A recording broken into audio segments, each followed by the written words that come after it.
much as I hate to want to fucking talk about this, are you live on your camera now? Yeah, we're live on it. As much as I hate to want to talk about it, we gotta talk about it. Yeah, you're right. There's a lot happening in this world. That's what it was. You know what I hate the most? It's called the slap heard around the world. It's just like, of all the uncreative shit you could have called it, and the more demeaning things that you could have called it, it's the slap heard around the world. Now let's just clear something up right away. Yeah. Do you think it's real or do you think it's fixed? Okay, so we have a little bit of a Twitter kerfuffle. Yes. We had a little Twitter complete disagreement. Yeah, we had a disagreement. Yeah. At the very beginning of this, it was like next day. I was like, Chris should have been on social media. You're an entertainer. You should know about your peers and all the shit that they're going through, right? You should be more sensitive as to, Queen Witch Jada. She's a witch. Should he be sensitive? But this is the thing. Okay. Now, as it went on, and you started to really digest it, because initially you feel like, you have one way or the other. They said you're either Team Will or you're Team Rock, right? Dude, that slap was real. And that slap was it was a result of a man that's been broken many, many years ago, that wasn't able to be real and honest. Because, and we'll replay this. Actually, check it out. To be honest, the only thing I care about with this Oscars, which again seems like a consolation prize, is Will Smith. If he wins. Yeah. Wouldn't that be great? He deserves it. Yeah, he got the SAG for Best Actor for King Richard. Yeah. Did you watch that movie? I'm watching it tonight, actually. Yeah. I'm a big fan of it. You watched it already? Yeah, I did, yeah. And you enjoyed it? Yeah, it was really good. He's Will Smith. It was the night before the Oscars. We did this recording. Mm-hmm. And we were like, I hope Will Smith gets it. Oh, it would be so wicked for Will Smith. He deserves it. Remember that? Big time. We were like Team Will. Yeah. And no less than 24 hours later, we were Team Rock shutting down Will. Dude, that thing was so real. And this is what happens when you're not real with who you are. Yeah. When you don't say what you mean and do as you say, kind of thing. And you become for lack of a better word, a puppet of the industry, is which Will has become. Okay, so there's these clown memes I see online, and it's so frustrating. People are like, well, he didn't wind up and slap him, he only slapped him from here. Listen. Yeah. Pay attention. Will Smith was trained to play Muhammad Ali. Yes. He knows how to use his body, he knows how to swing. I trained for like 6 hours a day. Yeah, and it takes very little to hurt somebody. Yeah. He was right here. All he had to do was put some torque in it. Yeah. And that's exactly what happened. Yeah. And you can see the reaction on Chris Rock's face. He handled it like a fucking G. He took it like Butterbean fighting me. Like, if I would have hit Butterbean in the face, it would have been like, what was that? You know what I mean? They'd just laugh at me. Well, see, and immediately after that, he had this reaction. He's like, if he was about to say something, and he bit his tongue. And he's like, what would you have said in that moment? If you had the opportunity, Will Smith comes up, smacks you on your set. I'm swinging back. Okay, so you're I'm ducking and right hand's flying in his face. Immediately. Yeah, that would have been an immediate. No hesitation. Yeah. But Chris can't do that. Yeah, you sound better with this on your thing, by the way. Oh, okay. Yeah, you do sound Chris cannot, sorry guys for the mic interruption. Chris cannot do that because he wants to be invited back. And one thing I don't understand is Ricky Gervais called a room full of people pedophiles. Yeah, he did. A room full of Hollywood people pedophiles. Not once, not twice. Every time he's hosted it, there's been references to pedophilia and everybody in the room. Yeah. Nobody would dare get up and smack him. Nobody would dare smack a Brit. Yeah. Because the Brits will come back at you. It's an international affair. There's more to it than just... Yeah, they still have a seat at the table that matters. Yeah. And the thing that really makes me mad is he laughed. Yeah. He laughed. Okay, I have alopecia as well. Yeah. Okay? Oh, I get spots, which is why I don't grow my hair out, because there's spots that won't grow back. Oh, no shit. Yeah, so I keep it faded all the time. Yeah. I had to give this medication for it. It's called, it starts with an F. It's some fucking... Oh, wow, crazy. Yeah, and they're these tiny little pills, and it's supposed to prevent it from getting worse. Yeah. I'm like, fuck it. If it goes, it goes. Bro, I can't wait till Shaft 3 comes out. Sorry. I don't get the reference. Shaft, you know, Yeah. with Samuel Jackson. Yeah. Was shaking. Oh, he's skinned. Completely skinned. But yeah, so, okay. Chris makes a joke. Yeah. Will laughs. He laughed. Actually laughed. Fake. Yeah, because he's just so used to laughing at all the jokes. Well, because it fucking didn't even register either what he really said in the moment. I think he was so caught up in the fact that because the Oscars are fixed, he knew he was going to win. He was nervous. It kind of felt like he was set up to win. He just won the SAG. Yeah. And I think it was kind of like one of these honorary, of course, now you've done your part, now you can. Yeah. But he laughs, looks over at Jada. Jada's not laughing. I'm laughing. Immediate reaction. So it wasn't like she had to prompt him. Yeah. He saw her hurt, Yeah. and now is pissed. Yeah. But why get up? Okay. Why get up? Yeah. Why walk over there? There's going to be a commercial break right after this because they're going to Questlove's documentary, which, by the way, big ups fucking Questlove that nobody even saw for getting an Oscar for a documentary called Summer of Soul. Unbelievable. Huge congratulations, because this is the roots. This is the hip hop band, the greatest hip hop. I got chills just when you say that. Right? Yeah. Dude, the greatest hip hop band of all time. Yeah. So let's not take away. That's equal to Kobe Bryant winning an Oscar for his doc. Right? That was equal. And do you know that Shaquille O'Neal won an Oscar last night? Yeah, he was a part of a product. I don't know what project it was. I can't remember what it is, but it doesn't matter. It's just the slap around the world, heard around the world. Yeah, overshadowed. Took away all the shine. So okay, Questlove comes up next. Now they would have been the commercial. Will could have easily, in the commercial break, took him in the back like, "Yo, man, that's not fucking cool. Don't talk about my wife." Yeah. Off camera, so for nobody to see. And Chris could have come out afterwards and be like, "Hey guys, my bad. I didn't know she had alopecia. I apologize." And really could have brought some light to the issue in a special way. But instead, he fucking rages. Yeah, he raged. Yeah. And I'm not team either now, when I've had a chance to look at all of it, because I really fucking like Will. Mm-hmm. He's a legend, man. He is. Almost every single brown guy in my age group wanted to be Will Smith growing up. You see the Fresh Prince, he's a god, man. Yeah, he's a god. But that's what you said. You just triggered the word. Yeah. We made him that. Yeah, we made him that. We hold these people so high, and they are like, we don't read our own press. We don't read the internet and shit. Will reads the internet. Everyone does. You can't help it, man. They all do. They all read it. They either laugh at it or they take it, and it creates this godlike complex for these guys. And we did that to him. We did that to him. And the thing is, he's not infallible, man. He's Will Smith. He's just a person with colossal success. Oh, man. And I can't hate his reaction because he gets beat up a lot in the media. Yeah. And it's unfounded and unfair. Like, dude, the people that think that Jada Pinkett has the keys to Will's masculinity is fucking ridiculous to me. Will Smith is a colossal success before Jada. Way before Jada, he was a massive success. Agreed. Post Jada, he's still a massive success. Yeah. He can do whatever he wants, make whatever movie he wants, be completely, still be blockbuster at break the banks all the time. Yeah. And the people that created this image that Jada is fucking Will's like master and keeps him under control is bonkers to me. There's no way somebody could be that successful and have someone controlling how they move. I think Will is like one of the most authentic people in Hollywood that exists. He does a lot of the nice guy, because I guess ultimately he's a nice guy. So the shots that he takes, to me, these are unfounded. But it's Chris fucking Rock, man! Yeah. It's Chris Rock! Comedy god. Do you know the kind of shit this guy said on shows? Amazing. Taking shots at Suge Knight when nobody would ever talk about Suge Knight. Yeah. R. Kelly when he's sitting in the room. Yeah. Like, all of these people people are just off limits because it makes them uncomfortable. Chris Rock's like, fuck it. And knowing that Chris Rock is up on stage to do exactly what he did. And you're front and center. And you're front and center. Front and center! People, it's like, 10 feet from the stage where Will was He didn't take many steps to get there. Didn't take many steps. He got up, smiling. Listen, dude, I have seen people like Will Smith my whole life. I have been in prisons where people are not real. They're themselves and they posture because they're scared.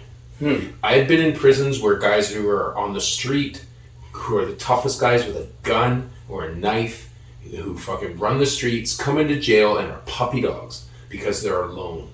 right? And they have to change their tone, and they have to change the way they do things. But when violence breaks out or some situation, then you get to see who a man is. And this is a prison thing, right? When violence breaks out in the jail and you're tough on the street, most of the time, people are in jail, they're not tough in prison. When they're alone and they have to actually fight, they're not. It's all fake. Yeah. The thing is when you get risen up to some certain level in life, whether it's in celebrity or if it's in, athletics or anything, it gets to your head, man. It gets to your head. It's kind of hard for it not to. Yes, but it's not. Yeah. Okay, but you say that, but like a lot of people think that they have this image of what they're gonna be like when they get a lot of money, when they get a lot of celebrity, and very few people can be authentic to who they are. Yeah. So you think Will's a facade? I think Will's fake. Like the character that he is, you think he's a fake? Yeah, I think when you really dig back into your past as a child and shit, and you start thinking about trauma that you experienced as a kid, and if you don't digest that and deal with it, it creates, it fucks you up later on in life. And I think Will has had that issue. He comes from a very abusive home. He watched his mother get beat. He was in the streets of Philadelphia fighting. Like that whole Bel Air shit was really his story. In a sort of way. Yeah, but the only difference is he earned the trip as opposed to being forced to. Yeah. So Will's been through a lot, and I think his inability to really deal with what happened to him was what made him the monster that he is. Because, folks, let me tell you one thing that I know for sure. People in Hollywood are not real. They're not real. There's a lot of that. They want you to believe how great they are, but they're not great. You know who are great? Are people who make themselves vulnerable up on stage on a nightly business telling comedy. Those people are more of the realest people. 100%. Because those people need to be themselves. Because you'll see right through it. Think of how many comedians over the last little bit have been exposed and been so-called canceled because they're the most vulnerable of them all. And they let it out. And then they get canceled, right? Do you think about the Oscars? Number one, why the fuck are we having the Oscars? Dude, they're dying. They're dying. And actually, before we continue, can you pull up? Is your phone gonna allow you to go to websites while it's recording? Okay, do me a favor and go to who produced the Oscars this year. It was that Will. Will Packer. Will Packer. Yeah, and this is being overlooked. First time. This is being overlooked because it's a black producer that took over the Oscars and created the vision, and the Oscars were dwindling, right? Yeah. This Oscar had a 15.6 huge million viewer increase. Massive success. Big. But all these things are getting overshadowed by Will. Okay, now we cannot move on without talking about Jada. And again, another person I think takes a really unfair rap. Gangster bitch. Like, people don't have to like her. You don't have to like Jada Pinkett Smith, but come on, man. Jada is one of the most talented people. And I think her whole contribution to Hollywood movies over the years and being overlooked because of this facade that's been built. Dude, she's been in The Matrix. Yeah. I think Set It Off was one of the greatest roles she ever pulled off. It was great. Yeah. And she was in for The Fresh Prince. She had episodes in The Fresh Prince. Yeah. She was in Different World. Yeah. Breaking Ground. Like, I think she gets a really bad rap. And I had a couple of people on social media, women that reached out to me. And jumped into my DMs as opposed to the comments to address the issue of when black women are ridiculed publicly, right? And there's a term for it called misogynoir. Oh yeah, I've heard that. And I've been educated, and I appreciate the DMs because I need to, we all need to grow and evolve and talk about things in a way that means something to people. And Jada Pinkett has been the subject of abuse for a long time. Well, there's a reason for that though. Do you think there's truth to the chaos of who she is? 100% I do. Okay, now you have to understand there's also truth to the chaos of who Will Smith is. And I think disproportionately she gets hit because most of the time in relationships, if there's a black woman involved, they'll take the most hits. Yeah. Right? Even the woman that's running for the Supreme Court in the U.S. The amount of ridicule from these white black women have it the absolute worst. Black women have it the absolute worst. The most oppressed person on the planet is a black woman. Okay, so now that we are looking at it like this, and we look at Jada Pinkett, who is Again, one of Hollywood's brightest fucking stars, and gets... Well, sort of. You don't think she's as talented as... I think that, okay, I'm going to sum this up. I have a good friend of mine who was writing and composing a song with Will Smith, and it was in one of his shitty movies back in the day. I can't remember which one it was. Wild Wild West was pretty shitty. Yeah, it was one of those movies. He was doing the music composition for it. So he went down to, I don't remember where they were, and he went for dinner at their home. Damn. Okay, so this was during, I whip my hair back and forth, I whip my hair. That was during that time. Okay? And because that was one of the songs, he was like, this is one of the stupidest songs I've ever heard. But he wasn't working on that song. Massive hit. He went for dinner at their home. And I remember him telling me that what you see on camera is nothing as to what they are truly like at home. This family, if there's camera, they go on. They turn on Will Smith, right? But when you're alone with them at their home, it's not very happy. It's not a happy home that they live in. They have had nothing but major struggles with both of their children. A lot of that gets out, a lot of it doesn't. Their own child has suppressed homosexuality because the dad is such a fucking narcissist, he can't handle it. He couldn't handle if Jaden came out and admitted that he was gay. He couldn't handle that, right? That's how much of a narcissist Will Smith is. And I think that all of this pressure, that all these things that have happened to him over the years with his girls, with his wife stepping out on him, right? Like, open marriage, not mutual. You don't think so? No. You don't think Will Smith hit Margot Robbie? Never! I don't think so. I know Margot Robbie is a social ladder climber. Maybe okay. But I don't think Will Smith... so he had trouble with his first wife as well, right? The first baby mother of his. Yeah. And when they say open, Will talked about in his book that he was the first one that stepped out, right?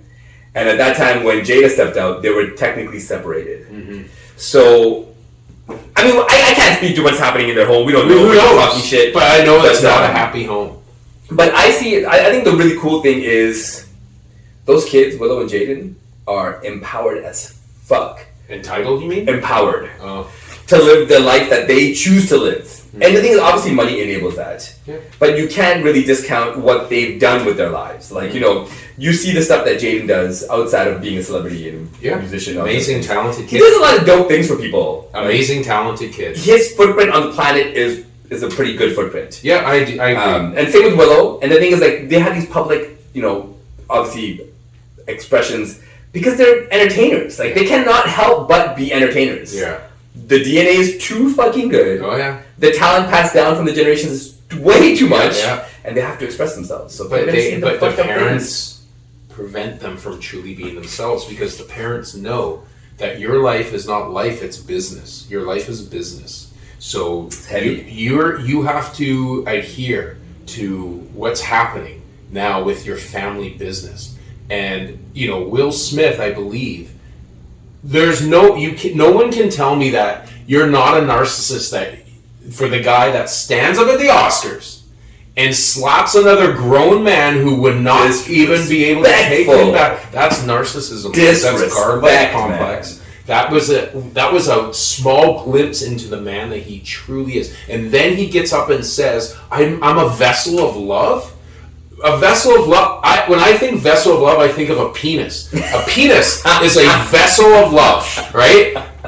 And I think Will acted like a big dick. He acted like a big dick that day. He's a big vessel of love, right? He was, it was horrible, man. But it's hitting him really hard now. Like he withdrew from the Academy or whatever they have. But I think moving forward, the Oscars, the Grammys, all these award shows, they've really lost a lot of their prestige because people don't do the typical TV watching that they used to. Everything's streamed. Yeah. So if anything, people will catch the clips the day after or whatever happens. But it's not the conversation that people care to have. Like, who are you going for? I remember it was a big deal when we were kids. Like, who are you choosing for best actor, best movie? Yeah. But now it's like... Dude, this is what they do. You abolish the Oscars and you make the people vote. And it would mean more. It would mean more. They have the people's choice that they've kind of still fixed. Yeah. Right? It's all fixed. They propel certain people. Right? They propel certain people. Yeah. Right? And you get the people to vote, and who gives a fuck, really? Like, yeah, who really cares? And if you want to do it the real way, it would be that way. Yeah. But I just want to make sure we give Chris Rock his just due, man. That guy is a fucking pro. Yeah. Handle it like a pro. Stumble a little bit, couple words, but he just got slapped. He fucked up. A little bit. He should have said that was the greatest moment in television history. He did. No, he said that was the greatest night. Oh, right. He was rattled. Right. If he would have nailed that line, it would have been fucking magic. Yeah. And he did. He kind of nailed it. He knew what he was trying to say. Now, so there's reports that afterwards he walked backstage, and the police, the LAPD, were standing there saying, "We're going to throw this motherfucker in jail." They probably didn't. They probably the white cops. They were white cops. You saw them. They were probably thinking, "Let us go wrangle this brother up, right, and take him into jail." Right, walking. Oh, they would love that. They would love that. Can you imagine Will Smith walking down the red carpet? Dude, that immediate moment would have been. That would have been the meme of all memes. Yeah. Already the slapping meme is already out there. Right? It's already played out. But, Chris Rock said he didn't want to press charges. Guys grew up in New Jersey, right? And he's like, man, Brooklyn boy. He doesn't. I don't charge people. That's big, yo. He's got 9 brothers, all right? Big. So those 9 brothers right now are going to light him up. If they see Will on the street, they're going to toast him. Well, they go get on the streets anytime soon. Right? Now, how do you think the black community is going to deal with it? Oh, it's hard, man. It's hard because they make it such a topic of conversation in mainstream media. Yeah. Like, dude, Harvey's got multiple Oscars. Yeah. The Oscars have never said we're going to go revisit Harvey's Oscars and remove them. Okay, that's a different conversation, but they never even mentioned that. No. Roman Polanski, Woody Allen, all these white men that did horrible fucking things. Yeah. The Oscars never said we're going to revisit their awards. Never said it. Yeah. So you put this massive spotlight on, generally speaking, Will Smith is like one of the best contributions to Hollywood ever. Yeah. Ever. The movies he's made, the way he's carried himself, the way he's presented himself and his family as best as he could. Yeah. He's done amazing things for Hollywood. Yeah, he has. Some of the biggest numbers in box office history in the 90s. Yeah. Will Smith was untouchable. I know he has multiple records. Yeah. So you can't all of a sudden turn this one incident into he's the worst human being on the planet. No, but he's pretty bad. And, he is pretty bad, man. Like, he's got the most white privilege for a black guy I've ever seen. He's got a lot of privilege. Come on, dude. Like, he's got a lot of you have to leave the Oscars. No, I'm not. Okay, you're not. That's like, please remain in your seat. How do you move him? How do you move the guy? Dude, imagine they would have just started wrestling. He just would have fought it, and he just would have wrestled. They would have really bad. They put him on. That would have been unforgivable. It would have been crazy. Yeah, that would have been. For the black community, it's hard, man. I mean, they got to look at black excellence because that's what Chris Rock and Will Smith are. They're black excellence. Yeah. And their biggest platform ever. Multiple awards were being where there were black celebrities up for multiple awards. Yeah. And Will Packer producing it. All these beautiful shining moments. Yeah. Denzel giving the Oscar to Samuel L. Jackson for the Lifetime Achievement honorary Oscar that he got. Yeah. All these beautiful things are happening. Yeah. And they gotta look at one of their best and brightest celebrities. Yeah. Fucking throws it. Black on black crime at the Oscars. And white people just love this shit. Totally, the Oscars finally made their conversion to the Source Awards, right? They became the Source Awards for a moment. Beefs at the Oscars. Yeah. Do you think Samuel L. Jackson even cares about his Louis Gossett Jr. Gold Louis Gossett Jr. trophy? I think it means something. It's just like, but dude, you gotta understand, he's Guinness Book of World Records largest 27 billion grossing movie, whatever that thing is, in the history of Hollywood. It's fucking Sam Jackson. But it's like a second place Oscar. When you think of it, it's kind of. Does he go home and put it on the stage, on his shelf? I doubt it. Like, what does he really do with it? Like, okay, here's your honorary Oscar. That's like, Lifetime Achievement Award type stuff. Yeah. I get it. I get they have to do it because if he passed before getting an Oscar, it would be humiliating for the Academies, for the Academy Awards to not give Sam Jackson something. Yeah. Because dude, he's got some fucking amazing roles. What's the best Samuel L. Jackson movie? I think his best role is Django. Oh, Django's. I think that's his best role. Yeah. Because he played something. Was up for that one. Yeah, and then he said, "No, I'm not fucking with that." Yeah. Jamie Foxx is perfect. Yeah. Fucking perfect. Yeah, it was good. I think Django is his best performance, but I think Pulp Fiction is his best movie. Yeah. Yeah. Say what again?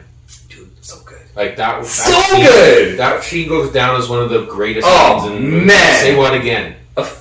Honestly, it gives me goosebumps every time I watch it. Yeah. That's excellence. Even when you watch it, it's in the grainy 90s film quality. It's so crazy. Yeah, I introduced Ty to that movie. Oh, it's a good one.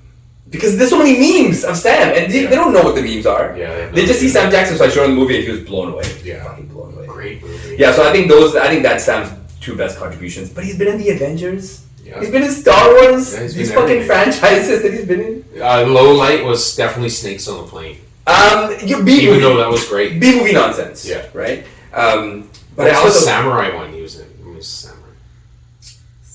They did a voice of Samurai or something as a cartoon. Oh, yeah. Remember that one? Was it Afrojack? Yeah, Afrojack or something. Was it? Something like that? Afro Samurai? Yeah, Afro Samurai.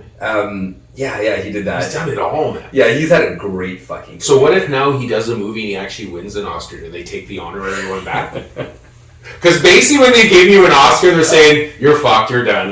You're never going to win an Oscar. Pack it in. Yeah. Pack it in. And then he just comes back with just like, what if he plays Will Smith in the Will Smith documentary and just wins it for the slap?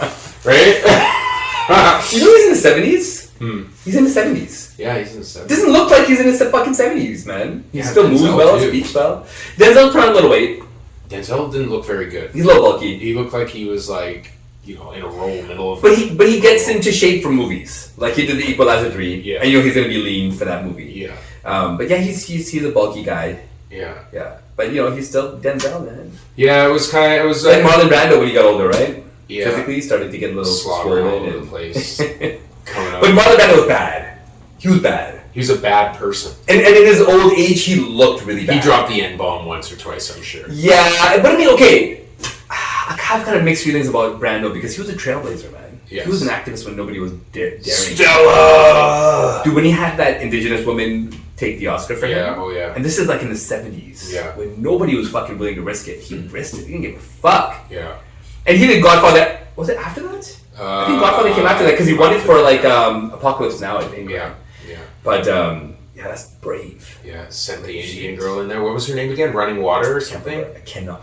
Or River. We gotta know these names. Well, you gotta phone with something Yeah. like that, right? But people know the reference. But yeah, he looked bad in his old age. Yeah. Oh yeah. Denzel's not there, but Denzel's catching up. Well, you get old in front of the camera, right? Like you can't always be, the equalizer and be, Training Day. Because he just did that King Richard movie too, right? Which I haven't seen yet. I gotta watch that. It looks fucking amazing. Who was in that one? Him, Denzel. And someone else was in that one. There's a couple of legends in that one. Yeah. I think Kenneth Branagh is in. Oh, is he? He does a lot of those. Was Will Smith in that one? Nah. See, Will, man, getting the wrong. I can't see Will Smith doing Shakespeare. Yeah, I can't see Denzel doing Shakespeare. What are you talking about? He's pretty legend. He can do pretty much everything. Are you a wolf or ye a sheep? Ye wolf or ye a sheep? Honestly, man, one day I would love to do some Shakespeare. I've done Shakespeare. Oh, word! I am an official member of the Vancouver Island Shakespeare Society. Shit! Lifelong member. Look at this! Even though those motherfuckers don't call me for any shit anymore, but I'm a lifetime paid member. So you've done some got my chops. Full plays? Yes. So when you do Shakespeare, do you fully dive into the accent and the delivery, or do you just westernize it and do the words? First of all, I try to fully dive into the tunic, spandexy fucking leggings that they make you wear. You got to get your head wrapped around that shit first. Everyone's staring at your fucking crotch, and then you realize that it's acting, and that you really got to go in. Right? And you just deliver. Yeah. And the thing is like everyone's like, damn, that's hard to remember that shit. It's hard to remember it. But it's not. Because there's a certain way to study lines. We're performers, right? Yeah. So I don't think the memorization probably be an issue for me. And I've worn the tights for MMA. Yeah. So that part is not an issue. No, but these are tunics. Like over you top. get a tunic over top and then like that Robin Hood shit. Robin Hood shit. Yeah. Yeah. But the thing is, like, okay, so I was recently on the No Ties podcast with Ash and Rich, and they were asking me about my motivations, and Shakespeare's one of my motivations. Like, oh, wow. Always, a teacher, like grade 10 English teacher put me on to Shakespeare, and it fucking blew my mind. Oh, nice. And I always wanted to do it like that. Yeah. But in my school, you didn't do that shit. Yeah, it was... You get smacked around if you were trying to be, Yeah. too artistic. Dude, I remember in high school, was it English or whatever, where we had to study Shakespeare. Yeah. So remember they would pick a Right. Shakespeare thing and you would have to study it. And there was always the couple nerds in class that were so fucking excited. Shakespeare! Right? And they're like, I would look at them like, I'm going to meet you outside after. That's what happened! Yes. That's what happened. I was the opposite of the rainbow. Oh the Shakespearean my rainbow. god! What a Because fucking trip. well, I was like, dude, stop. You're making the rest of the class look bad.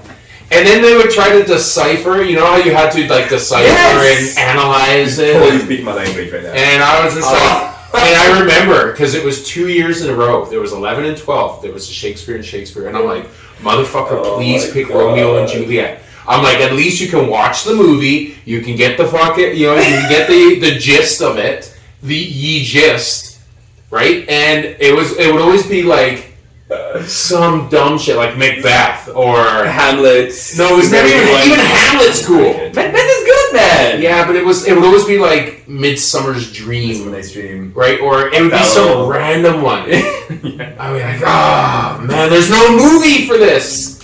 Fuck you, Hollywood, make a fucking movie. So I was in Hamlet for 32 shows. Damn, that's big. Yeah. I played just random, couple roles, couple of different Right. roles. A couple lines, you know what I mean? Like, a bunch of lines and shit, right? I played, in Hamlet, there was the ghosts, right? There was the spirits, right? There was madness. That's great. Madness. Fucking great. It was really, I'm going to tell you, man, there's nothing like theater.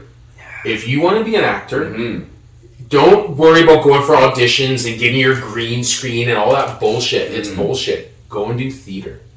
Really want to, man. We should do I really, theater. really want to. We should, once this garbage, suppression session ends. Nice. Suppression session. We should like go that. and actually audition and get into theater. I'm down. And record it, and we'll make this a high phrase task. Part of the for us. journey. Part of the journey. Yeah, hell yeah. I have to hide it from my girl because she'd be like, "What are you doing? Is this making She's money?" looking up. Yeah, She's looking up. yeah. Fuck the artistic She's my thing. Jada Pinkett Smith. To my will, all right. You're gonna see me slap some other. I'll go slap Jaron Drew at the fucking thing. No, Jaron, no, I love Jaron. Jaron's a little But guy. that would be the equivalent. Of Yeah, me, right. Me and my Jada pushing me to slap a Jaron Drew. Yeah. Right. Yeah. No, I was going to do Jaron. it, man. And those were my escapes in class. Yeah. Because I was an athlete, I played ball. So it wasn't as frowned upon because at least I played some sports. I wasn't like a total nerd when it came to it. But in class, when they asked people to read, I always had my hand up. And I always did it like full on expression and shit. Chest out. Yeah, people looked at me From all the weird and diaphragm. shit. But I'm like, fuck, I'm doing this, man. And they're like this. They're going like Yeah. this. Yes. Literally, exactly. And I thought I was like, I was one of those kids. I'm like, I could probably fight if I had to. Yeah. If I really had to fight, I could fight. So I had a couple of those moments where I had to swing for the fences. But Yeah.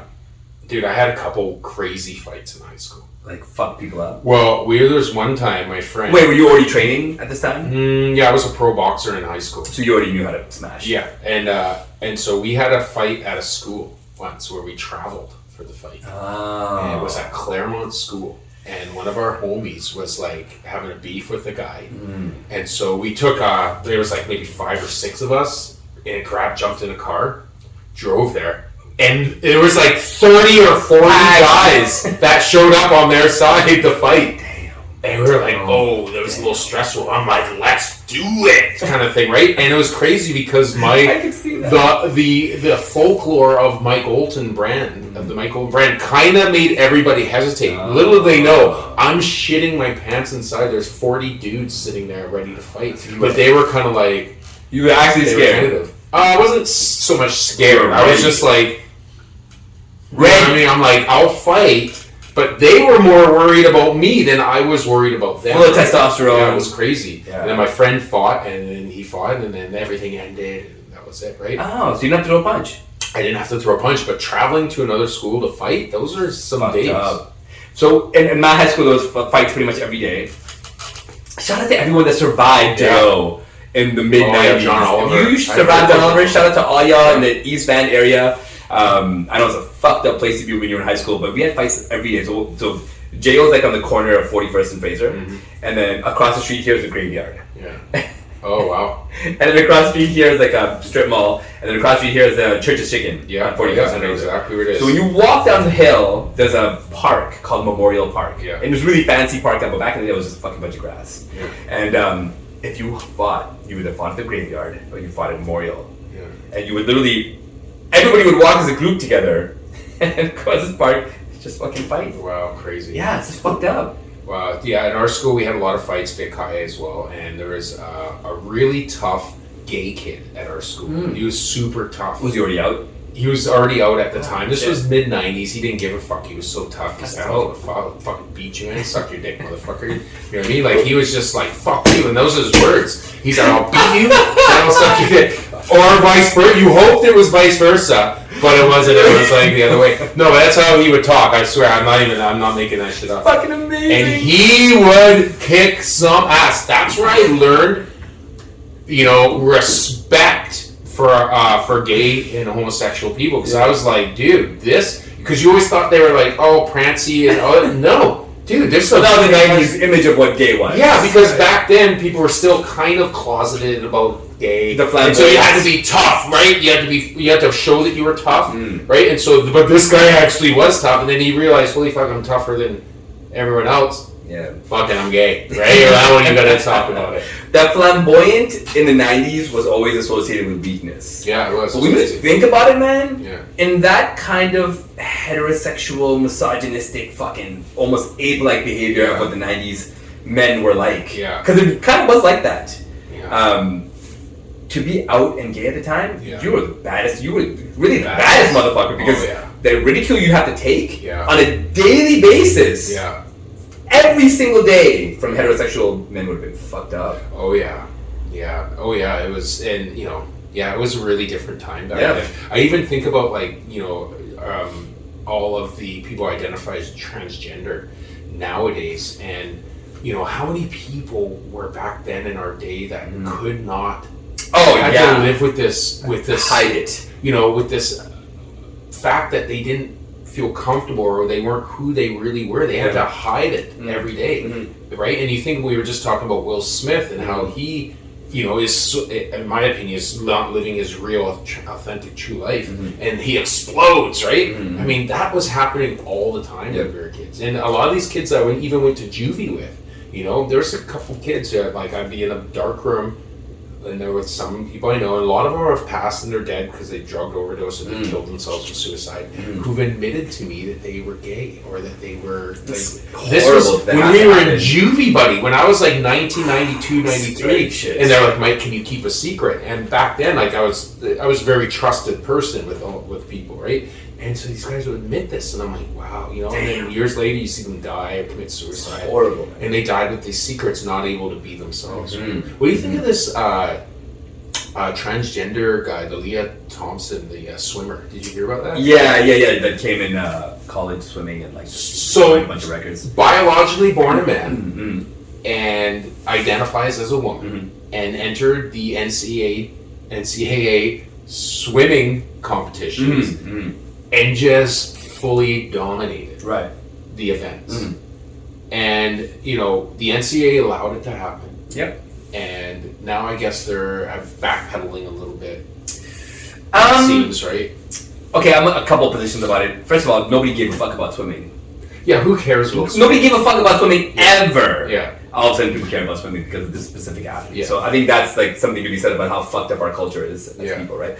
So, okay, they did, to me, the way I feel about it for certain sports, it should not be allowed. I think any kind of sport that's a martial art or combat sports, this should not be something that happens. Yeah. I don't think that's... Well, even running. Yeah, well, I don't care how many tests you do or whatever the science says. If it's a fight, there should not be opposing genders fighting each other. Yeah. Unless you want to have a transgender division. Yeah. Because there are now a lot of transgender fighters. Yeah. Just make a division where they can fight, as opposed to having a transgender man that's now a woman fighting another woman. Making controversy. Fuck out of her. I don't like that. Yeah. In any other sport, man, if you can scientifically tell me that the amount of testosterone that the athlete has is not an advantage compared to the female competitors, and there's not an additional benefit for her having male proportions as far as shoulders, back, arms. There's obviously a significant difference between the way you're built and the way your girl's built. Yeah. So as long as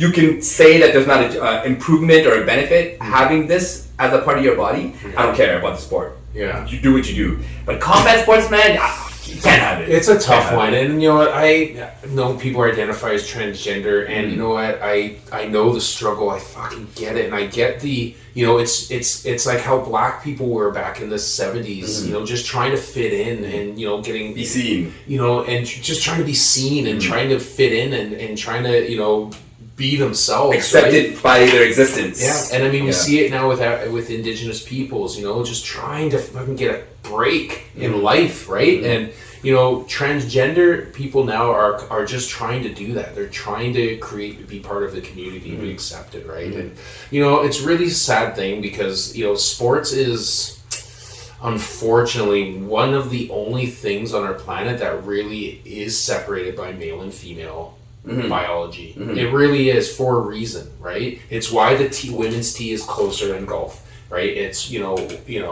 there's a lot of things that are different, okay, right? So I see it a little bit differently, mainly because athletics in general have always been male dominated.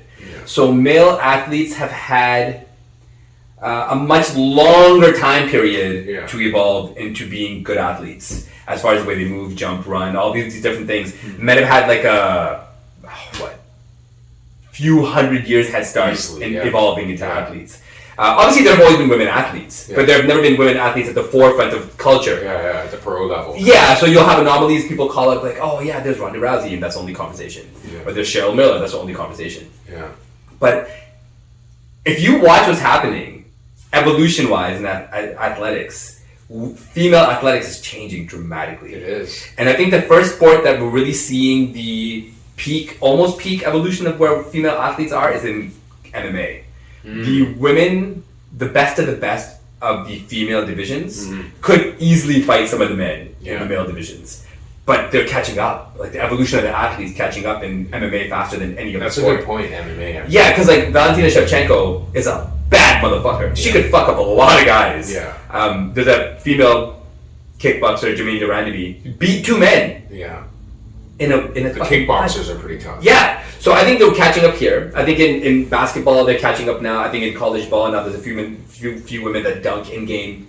Which was never a thing in basketball. Never a thing. Yeah, I think Lisa Leslie. Or Lisa Lowe. Lisa Leslie can dunk, or could dunk when she was playing. Candace Parker can dunk when she was playing, when she plays. But dude, in college they're dunking now. So the female basketball athletes starting at a younger age are developing just as fast as the male athletes. And eventually the WNBA and NBA, I mean, I'm not saying next year or 5 years from now, but over the next 20 to 25 years of evolving as athletes, they're going to have to be one. So do you think that we create transgender leagues?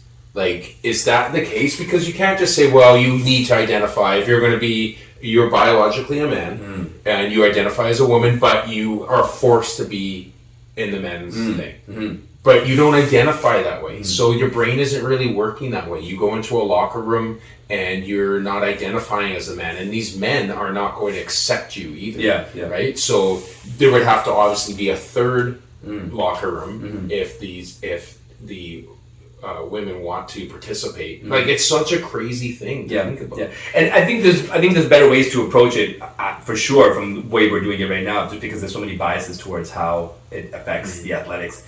But I think just like everything else, the way that we do everything else, you have to let the science speak.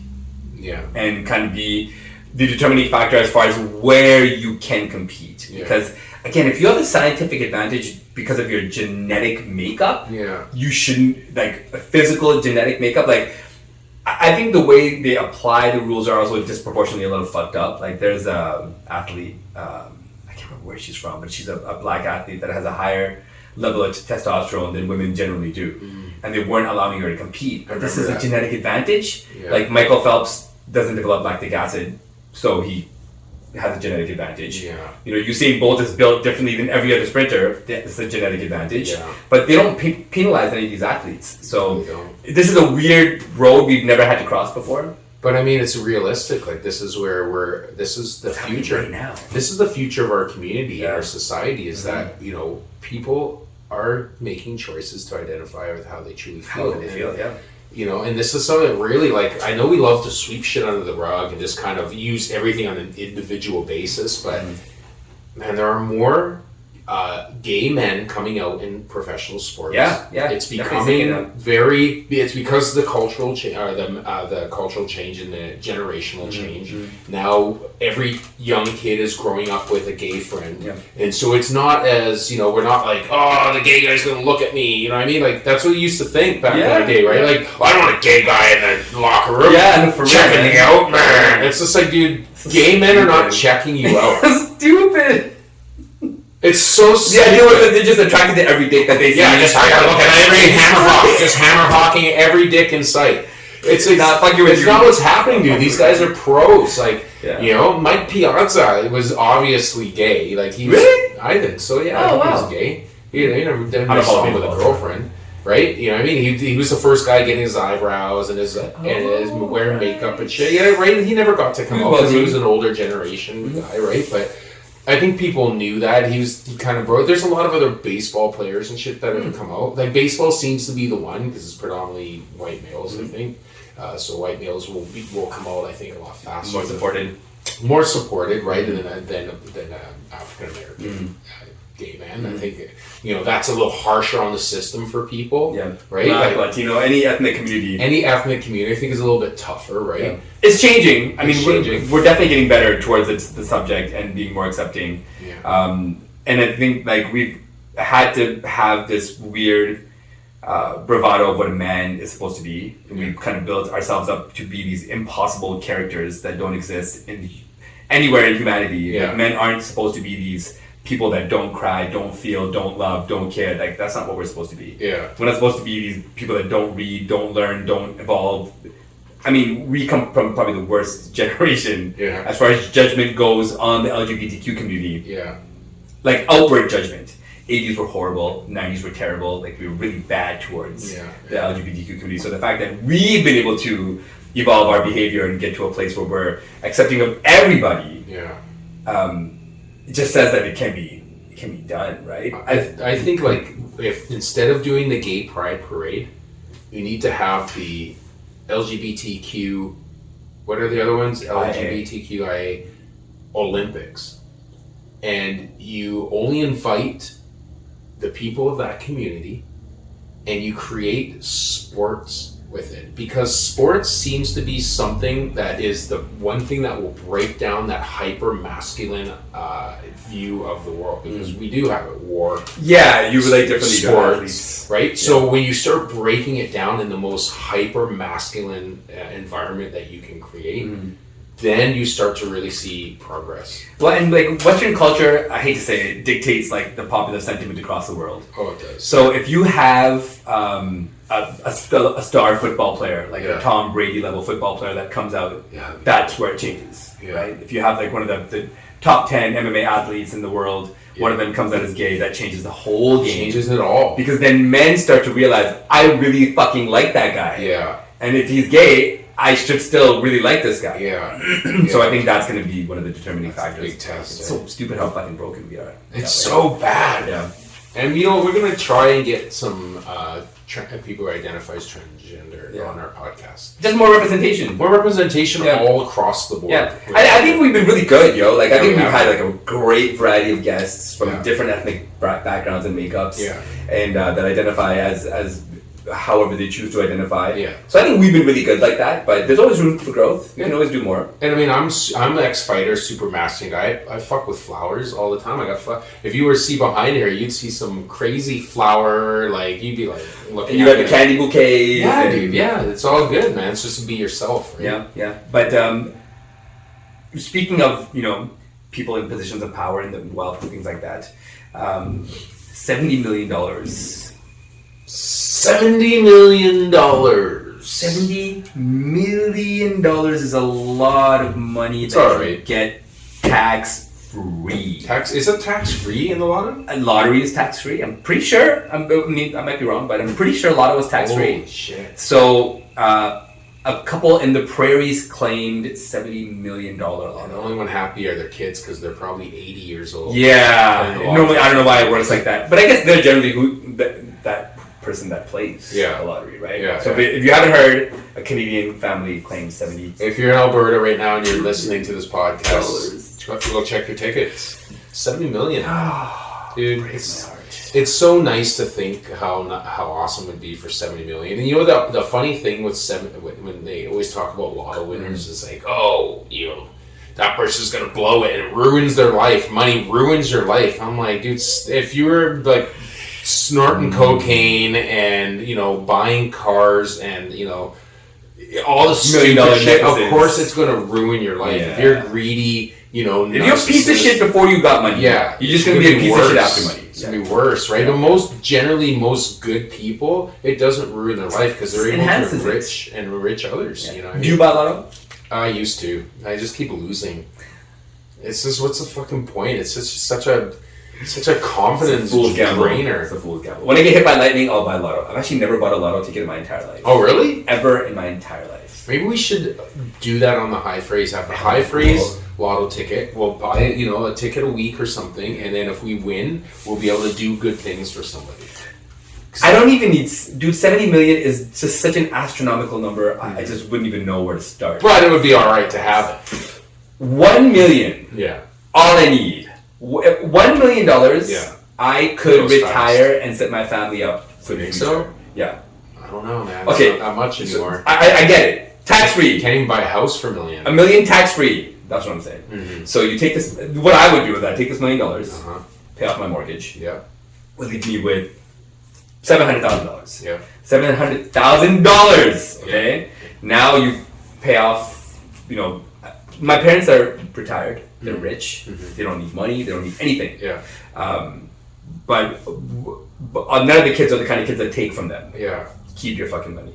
I would give them $10K just to say I give you $10K. Right. I would give my baby moms $10K just to say, you know you've been great to us. Yeah. I would give Rosie $50K. Go on a shopping spree. Yeah.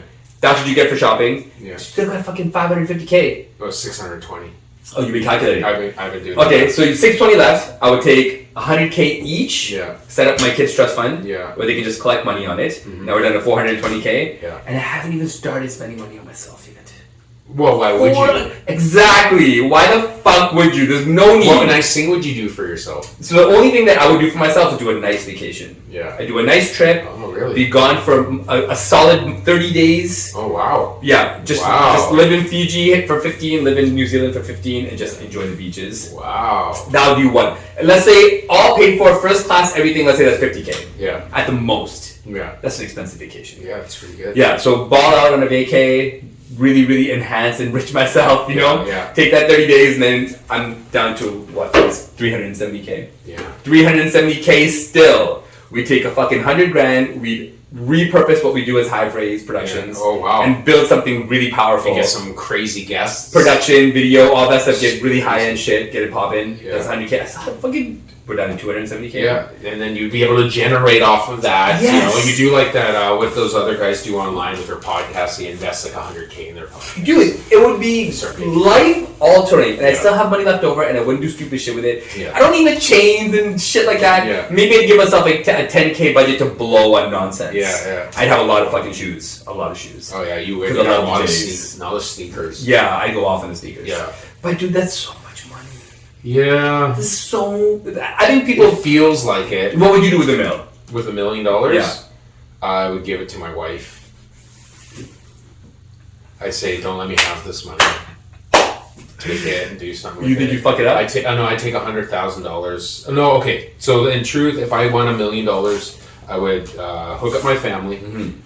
I would probably give my friends and my closest friends money. That would probably take me down to about 500,000, and then the 500,000 I'd probably just give it to my wife. I'd take 100,000 for myself, put it in the bank, because you need a nest. Well, because folks, don't be fooled. Life is all about the grind. Life isn't about this. Is like Marvin Hagler said: you can't win championships when you're sleeping in silk pajamas. That mindset of of not needing anything is the true danger of money. Money is great, and I know we have a friend that talks about capitalism and this and that and how bad it is, but he's somewhat right and he's somewhat not right. And I believe that you need to make the money.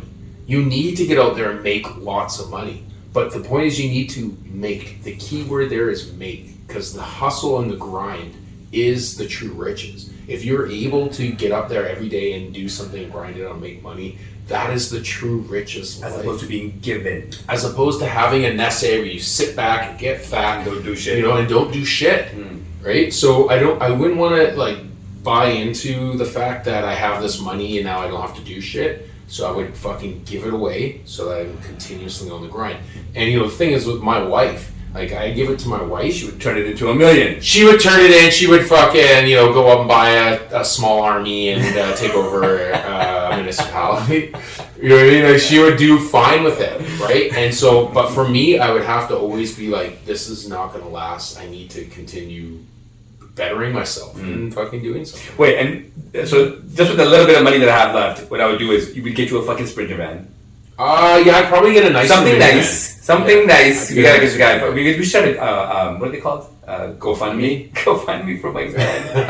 yeah, that would be good, eh? And then we just the last one. I have a couple of charities that I would love to give to. And that's what we would do. I give away to some dogs and cats charities, animals stuff. Like animals more than humans. I do. Yeah, I do. A lot of people feel that sentiment. Yep. Yeah, I do. I think, there's a lot of humans out there and there's a lot of people who do great things for humans, but you need to, it's kind of like marketing, right? Like you can go in there and pay Google to do your marketing, or you can go and talk to someone and put your business card or whatever you want to market to them in their head. What's more effective in your eyes? It's putting it in someone's hands, so they have it, they have your marketing. And that's the same with money, right? I don't like to donate to people's causes because I always feel like they're never going to get to people, even to animals. So I'd rather just give somebody money. You know what I mean? And there's we're a little bit different in this way. There's lots and lots of people who are super suffering around the world. Yeah, if you have a bleeding heart or you have some sort of over compassion, you could get sucked into everybody's bad problems. But if you have $1 million, you help the people around you. That's kind of how, and you know what, that's where it becomes effective, because if everybody just helped the people around them, then you wouldn't have to worry about people all over the place. Well, because it becomes a ripple effect. Yeah, it becomes ripple, right? You build the people around you, they build the people around them, they build the people around them. As long as you create it from a place of authenticity and care, and I think I think that's one thing I think that's something that's happening around us, in our immediate vicinity. I think we've surrounded ourselves with some really great creative people, and they're all supportive of what we're doing, and we're all kind of allowing each other to build, and building off of each other. And it's a really reciprocal relationship. I think it's really dope. Right? It is. It's really good. And I think what happens is they see what's happening and they're like, okay, this is the dope buy-in. I like what this person's doing, let's add them on. Yeah. Then they add other people and it just kind of starts to develop and create something that means something. Yeah. And I think we've kind of started that here. We have started that, and we just keep going with it, right? And that's kind of how you do make change. It's nice to think I want to save the world and I want world peace, and we're not in a Miss America pageant. The reality is, if you can't make a difference around you in your immediate circle, then you're missing the point. Doing shit. You're not really doing shit. That's where it starts. It's the whole Ukraine thing, right? You go on GoFundMe right now, there are so many GoFundMes for the people of Ukraine right now.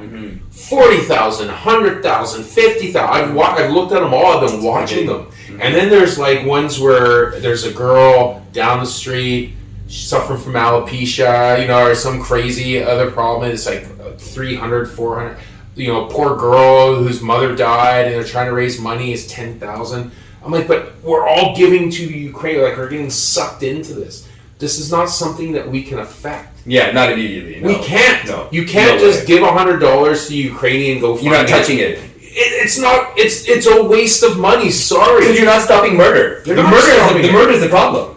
The problem is the people in your community. Those are the ones that you can actually give money to, Mm-hmm. you can actually help them, right? You can actually see the effect of where your Yeah. money's coming from. Yeah. And in essence, you make a difference in your community. Mm-hmm. And that's all we need to really worry about. And the goal is once you've done that, then you look at ways to extend that. Yeah. And as long as you live a life where you see the difference and work on extending it as much as you possibly can, I think you're doing your absolute best to make the world a better place. Oh, fuck yeah. And that's where, I think that's kind of where everyone needs to be, because eventually, like, it spreads like the way Corona spread, right? Yeah. Communities touch communities, and next thing you know, there's people see it on another side, like, hey, I like what they're doing, let's replicate it here. Yeah. And if they start, eventually everybody can kind of touch each other in like a really significant way. Like when I do kids events, Mm-hmm. I always like to spit some game to the kids. You know Gotcha. what I mean? Like I'm going to DJ or something, and I'm like, you know what? When are they going to have an adult actually break it down for OG them shit, yeah, how they for should sure. act, right? Yeah. And so, you know, I tell them, you know, don't mooch off your parents. You know, like don't go out and collect the universal income. They're like, what's universal income? I'm like, holy shit, kid. Don't even go down that road. Man, I'm like, kid, Go down that listen, road today. the best thing that you can do in life is to get up, get off your video games, get off TV, get off Netflix. Like Angeline posted a thing like, how much do you watch Netflix every day? Right? She posted it on her site. And I'm like, dude, not at all. Like zero. What are you doing? Don't waste time on Netflix. Or anything of that matter. You should be out there bettering yourself at all costs. At any chance you get, dive into yourself and invest your time into yourself. Right? Like, dude, I don't even have friends, barely. Because friends take up time. Valuable time. Like, I love hanging out with you. Yeah. But we only talk to each other, like, see each other. We both have lives and shit. Of course. But every fucking day, man, I am doing something that hopefully is bringing me to the next level. Yeah. Every single time. Behind this black curtain is not like a bunch of porno movies behind the black curtain, like blockbuster VHS. reference. They'll know what I'm talking about. It's like bettering myself, man. You know, and that's truly what's on. So I try to tell these kids, spend your time wisely, right? Because youth goes away really fast. But that's some 90s OG shit. It is, man. Right? And I think that's kind of dope because Jared and Drew, when we were doing High Face Live, had mentioned, he's like, you know, how do you guys feel being the OGs now? You guys like the OGs of this? And I don't look at myself as that. You know, because I have people that I consider OGs, so I don't really consider myself that OG. But when people look at what we're doing, that's kind of where we're putting ourselves as far as what we represent and what we want to accomplish and create. I think it's fucking dope, man. It is, dude. And this is like, we took a, well, we didn't, I won't even lie, we didn't really put a lot of effort into the High Phrase Live. We showed up. We made something out of nothing. Yeah, we did make something out of nothing. I think that's the big People were like, but remember, people were like, oh, is this scripted? Like, you guys are so on point. And I'm like, no, bro. We're just fucking OGs. But the day that you said it, to do it, right away my mind's like, okay, we can do it. It's because that's the future. Yeah. And you know what's crazy is when you go on, like, live podcasts aren't there yet. Now we're the first. We're the first. We're the first! Very Remember first High this. Phrase Live. Remember when you start seeing live podcasts happen. Now, if you go on the World Wide Web, this little thing called the World Wide Web, and you go on there and you investigate live podcasts in there, there's a couple. Atlanta's pretty hot right now. Atlanta is hot for live podcasts. They go into clubs and they do live podcasts and shit. Like in the clubs, like we did, right? But nowhere else, man. But you start seeing, like, even with music, Atlanta was the start, the hub, hip-hop, all that shit, right? Was East Coast. Yeah, they made it blow. Right? Boom, and then it blew up, went around the country, Yeah. right? Live podcasts are starting down there. And, you know, we're starting it over here in Vancouver. And, you know, dude, you just watch people you watch. It's going to be a massive thing. And we got our hands on the best talent. Yeah. Ain't no whack shit gonna be ever on High Phrase Live. No rappers that can't rap, no singers that can't sing, no comics that can't make you laugh. You're only gonna see the best and brightest of Vancity. And maybe artists from outside of Vancity. Yeah, it'll be really good. Got some figures in some places. Yeah, that should be really good. Yeah. But that was dope, man. It was good. Good episode. Good. Yeah, it's a good first episode. Next week, or next time we come on, we're gonna have a guest. Who's our I don't want to say it yet, but maybe somebody. but we got some legends in mind. Some people that'll hopefully blow your mind because I'm excited.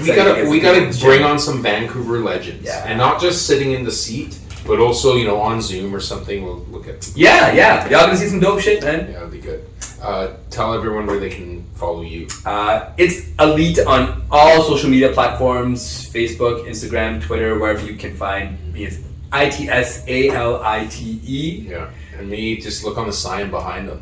Party Bros! That's it, man. You can see Party Pros, High Phrase Podcast. Right here. We are going to be packaging out our first High Phrase prize pack to give to Rosanna Carbone. Oh, is that? Oh, yeah, the Carbone. The Carbone. Hopefully I'm saying the name right. I think she might be. But we're excited to send her gift pack. But in the meantime, make sure you go to the High Phrase Instagram and hit the follow, and subscribe to the High Phrase YouTube page and Spotify and wherever else you get your podcasts. And of course, shout out to people on Twitch. Much love, y'all. Peace.